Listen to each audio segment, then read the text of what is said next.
ಅರಳಗುಂಡಿಗೆಯ ತುಂಬಿದ ಮನೆತನ, ಒಂದು ಕಡೆ ಸಂಗಮ್ಮ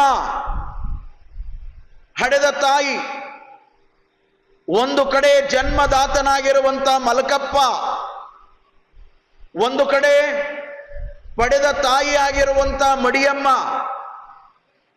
ಪಡೆದ ತಂದೆಯಾಗಿರುವಂತ ಆದಪ್ಪ. ಮನೆ ತುಂಬ ಬಂಧು ಬಳಗ. ಈ ತುಂಬಿದ ಸಂಸಾರದ ಮಧ್ಯದೊಳಗ ನಿಜ ಅರಿವಿನ ದಾಂಪತ್ಯ ಧರ್ಮವನ್ನ ಸ್ವೀಕಾರ ಮಾಡಿರುವಂತ ಶರಣಬಸಪ್ಪನವರು ನಿತ್ಯವೂ ಕೂಡ ಒಬ್ಬ ಕಾಯಕ ಯೋಗಿಯಾಗಿ ಒಕ್ಕಲುತನದ ಕೃಷಿ ಕಾಯಕವನ್ನ ಮನೆತನದ ಕಾಯಕವಾಗಿ ನಂಬಿರುವಂತ ಮನೆತನದಲ್ಲಿ ಹುಟ್ಟಿರೋದ್ರಿಂದ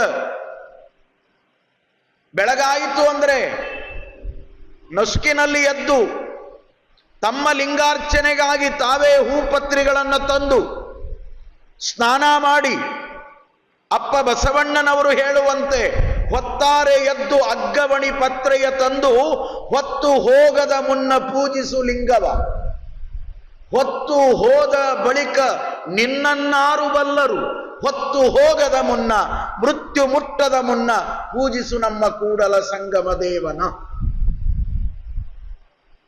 ನಿತ್ಯ ಲಿಂಗ ಸಂಗಿಯಾಗಿರುವಂತ ಭಕ್ತ, ಲಿಂಗ ಸಂಗಿಯಾಗಿರುವಂತ ಶರಣ, ಲಿಂಗ ಸಂಸ್ಕೃತಿಯನ್ನ ಒಪ್ಪಿರುವಂತ ಮಾನವ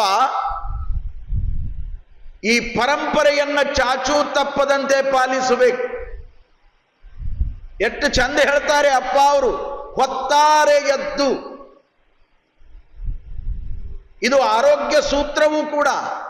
ಯಾರು ನಸುಕಿನಲ್ಲಿ ಬೇಗನೆ ಹೇಳ್ತಾರೋ ಅವರ ಆರೋಗ್ಯ ಬಹಳ ಚೆನ್ನಾಗಿರ್ತದೆ, ಅವರ ಮನಸ್ಸು ಚಲೋ ಇರ್ತದೆ, ಅವರ ಭಾವನೆಗಳು ಚಲೋ ಇರ್ತಾವ, ಅವರು ಜೀವನದೊಳಗ ಏನಿಲ್ಲ ಏನು ಸಾಧಿಸ್ತಾರೆ.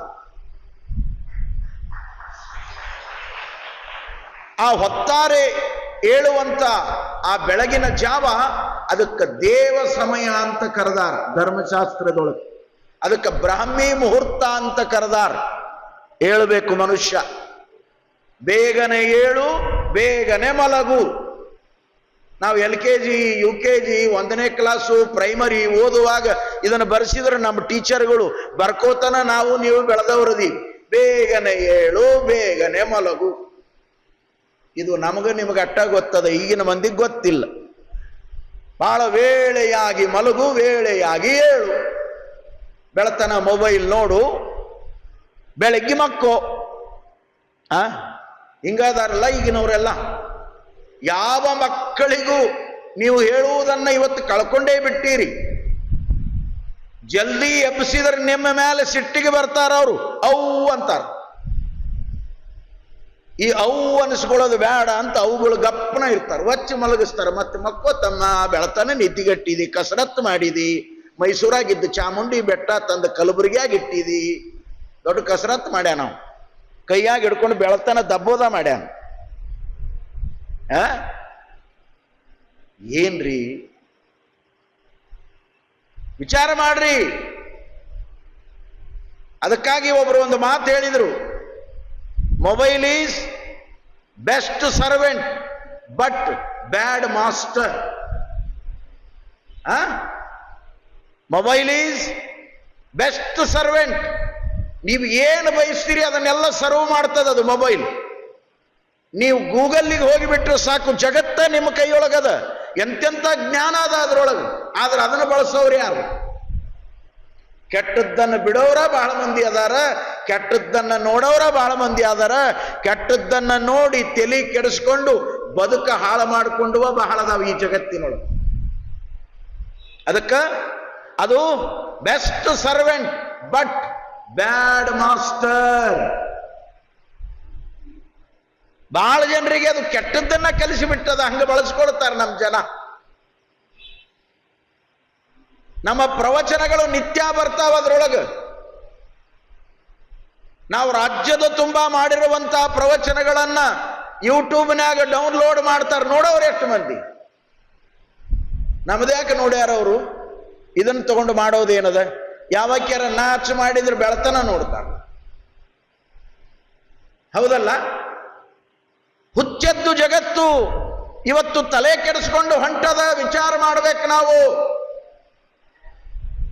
ಆದ್ರೆ ನಮ್ಮವ್ರು ಹೇಳ್ತಾರ, ಹೊತ್ತಾರೆ ಎದ್ದು, ಉದಯ ಕಾಲದೊಳಗೆದ್ದು, ಪೂರ್ವ ದಿಕ್ಕಿನೊಳಗೆ ಸೂರ್ಯ ಉದಯ ಆಗುವ ಪೂರ್ವದೊಳಗೆದ್ದು, ಪೂರ್ವ ದಿಕ್ಕಿನಲ್ಲಿ ಬೆಳ್ಳಿ ಚುಕ್ಕಿ ಮೂಡಿದಾಗ ಅದು ಬ್ರಾಹ್ಮಿ ಮುಹೂರ್ತ ಅದ, ದೇವ ಸಮಯ ಅದ. ಆ ಸಮಯದೊಳಗ ನೀನು ಜೀವನದೊಳಗೆ ಏನಾದರೂ ಸಾಧಿಸು, ಓದು, ಬರೇ, ಏನಾದರೂ ಒಂದು ಮಾಡು. ಪ್ರಯತ್ನ ಮಾಡುವ ಸಲುವಾಗಿ ಈ ಬದುಕು, ಈ ಜೀವನ ಬಂದದ. ಸುಮ್ಮನೆ ಉಂಡುಟ್ಟು ಶೋಕಿ ಮಾಡಿ ಮಜಾ ಮಾಡಿ ಒಂದು ದಿನ ಮಣ್ಣಲ್ಲಿ ಮಣ್ಣಾಗಿ ಹೋಗಾಕ ಬಂದಿಲ್ಲ. ವಿಚಾರ ಮಾಡು. ಶರಣಪ್ಪನವರು ಸ್ವತಃ ನಸುಕಿನಲ್ಲಿ ಹೇಳ್ತಿದ್ರು, ತಮ್ಮ ಲಿಂಗ ಪೂಜೆಗೆ ತಾವೇ ಹೂಪತ್ರಿಯನ್ನು ತರ್ತಿದ್ರು ಅರಳಗುಂಡಿಗೆಯೊಳಗೆ. ಕಾರಣ, ನಮ್ಮ ಲಿಂಗ ಪೂಜೆಯನ್ನ ನಾವು ಮಾಡಿಕೊಳ್ಳುವುದಾದರೆ ಸ್ವತಃ ಅಗ್ಗವಣಿಯನ್ನ, ಹೂಪತ್ರಿಯನ್ನ ನಾವೇ ತರಬೇಕು ಅಂತ ಬಸವಣ್ಣನವರು ಹೇಳ್ತಾರೆ ಈ ಧರ್ಮದೊಳಗ. ಹೊತ್ತಾರೆ ಎದ್ದು ಅಗ್ಗವಣಿ ಪತ್ರೆಯ ತಂದು ಹೊತ್ತು ಹೋಗದ ಮುನ್ನ ಪೂಜಿಸು ಲಿಂಗವ. ಬೇಗನೆ ಎದ್ದು ತಗೊಂಡು ಬಾ. ಯಾರೋ ನೀರು ತಂದಿಟ್ರು, ಯಾರೋ ಪತ್ರಿ ತಂದಿಟ್ರು, ಯಾರೋ ಹೂ ತಂದಿಟ್ರು, ನಿಂದೇನದ ಕೆಲಸ? ಗಂಟಿ ಬಾರಿಸು.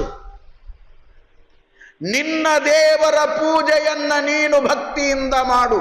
ನೀನೊಬ್ಬ ಸೇವಕನಾಗು, ನೀನೊಬ್ಬ ದಾಸನಾಗು, ನೀನೊಬ್ಬ ಕಿಂಕರನಾಗು. ಅಂದಾಗ ಶಂಕರನ ಕೃಪೆ ನಿನಗೆ ಸಿಗ್ತದ. ಇವತ್ತು ಬಹಳ ದೊಡ್ಡ ದೊಡ್ಡ ಶ್ರೀಮಂತರ ಮನೆಯೊಳಗೆ ಪೂಜಾ ಮಾಡೋರೇ ಇಲ್ಲ. ಪೂಜಾ ಮಾಡಾಕ ಆಳಿಟ್ಟಾರ.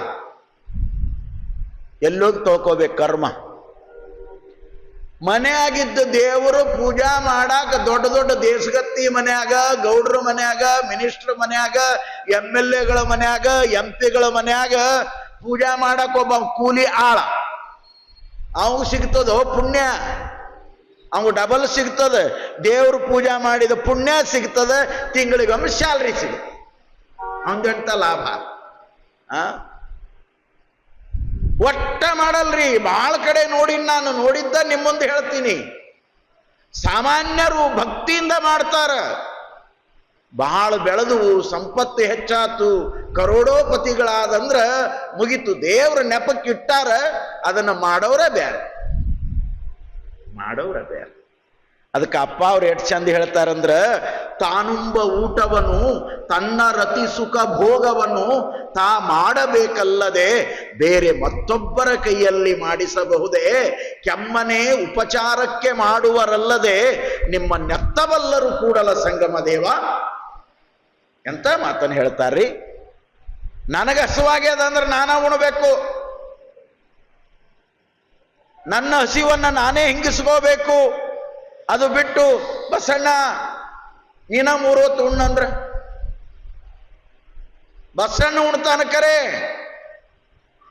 10 ಮಣಿಗೆ ರಾತ್ರಿ ಇಲ್ಲಿ ವೇದಿಕೆಗೆ ಬಂದಾಗ ನನ್ನ ಕತಿ ಏನು? ತಗೊಂಡಿಲ್ಲ ಅಂದ್ರೆ ಕೆಲಸ ನಡೆಯಂಗಿಲ್ಲ, ಇದು ಮಾತಾಡಂಗಿಲ್ಲ, ಕೈಯಾಗ ಶಕ್ತಿ ಇಲ್ಲ, ಕಾಲಾಗ ಶಕ್ತಿ ಇಲ್ಲ, ಬಳ ಬಳ ಅಂತಾವ.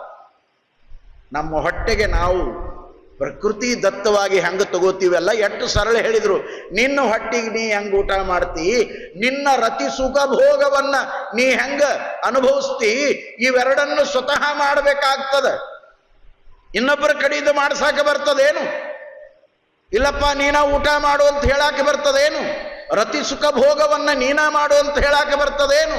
ಅದು ಪ್ರಕೃತಿ ದತ್ತವಾಗಿ ಎಷ್ಟು ದೊಡ್ಡ ಅಪರಾಧವೋ ಹಾಗೆ ನಿನ್ನ ಲಿಂಗಕ್ಕೆ ಮಾಡುವ ನಿತ್ಯದ ನೇಮ ಇದು ಭಕ್ತಿಯ ನೇಮ. ನಿನ್ನ ಲಿಂಗಕ್ಕೆ ಮಾಡುವ ನಿತ್ಯ ನೇಮವ ನೀ ಮಾಡಬೇಕಲ್ಲದೆ ಬೇರೆ ಮತ್ತೊಬ್ಬರ ಕೈಯಲ್ಲಿ ಮಾಡಿಸಬಹುದೇ? ಎಂತ ಹುಚ್ಚಪ್ಪ ಇದು? ಹಂಗೆ ಮಾಡಾಕ ಬರೋದಿಲ್ಲ. ಅದಕ್ಕೆ ನಾ ಹೇಳೋದಿಷ್ಟೇ, ನಿಮ್ಮ ಮನೆಯೊಳಗ ಕಸಕ್ಕ ಮುಸ್ರಿಗೆ ಮತ್ಯಾವುದಕ್ಕೋ ಚಾಕರಿ ಮಾಡಾಕ 100 ಮಂದಿ ಆಳ ಮಕ್ಕಳನ್ನ ಇಟ್ಕೋರಿ, ಬ್ಯಾಡ ಅನ್ನಂಗಿಲ್ಲ. ಆದ್ರೆ ದೇವರ ಪೂಜೆ ಮಾಡುವಾಗ ನೀವು ದೇವರಿಗೆ ಆಳಾಗ್ರಿ, ನಿಮ್ಮ ಮನೆತನಗಳು ಉದ್ಧಾರ ಆಗ್ತಾವ. ನೀವು ದೇವರಿಗೆ ಆಳಾಗಬೇಕು. ಅವನು ಜಗದೊಡೆಯ ಪರಮಾತ್ಮ, ಅವನು ತಂದೆ ತಾಯಿ ಬಂಧು ಬಳಗ ಸರ್ವಸ್ವ. ತ್ವಮೇವ ಮಾತಾ ಚ ಪಿತಾ ತ್ವಮೇವ, ತ್ವಮೇವ ಬಂಧು ಸಖಾ ತ್ವಮೇವ, ತ್ವಮೇವ ವಿದ್ಯಾ ದ್ರವಿಣಂ ತ್ವಮೇವ, ತ್ವಮೇವ ದೇವಾ ಮಮ ದೇವ ದೇವ ಅಂತ ಹೇಳ್ತದ ಶಾಸ್ತ್ರ. ಹೇಳದು ಮಾಡಬೇಕು. ಹಾಗಾಗಿ ಶರಣಪ್ಪನವರು ನಿತ್ಯ ತಮ್ಮ ಲಿಂಗಯ್ಯನ ಪೂಜೆಗಾಗಿ ಹೂಪತ್ರಿಗಳನ್ನು ಅಗ್ಗವಣಿಯನ್ನು ತರ್ತಿದ್ರು. ಸತಿಪತಿಗಳು ಒಂದಾಗಿ ನಿತ್ಯವೂ ಕೂಡ ಲಿಂಗಾರ್ಚನೆಯನ್ನ ಮಾಡ್ತಾ ಮಹಾದೇವಿ ತಾಯಿ ಶರಣಗೆ ತಕ್ಕ ಸತಿಯಾಗಿ ಆನಂದದ ಬದುಕನ್ನ ಅವರು ಕಳೀತಾ ಇದ್ರು.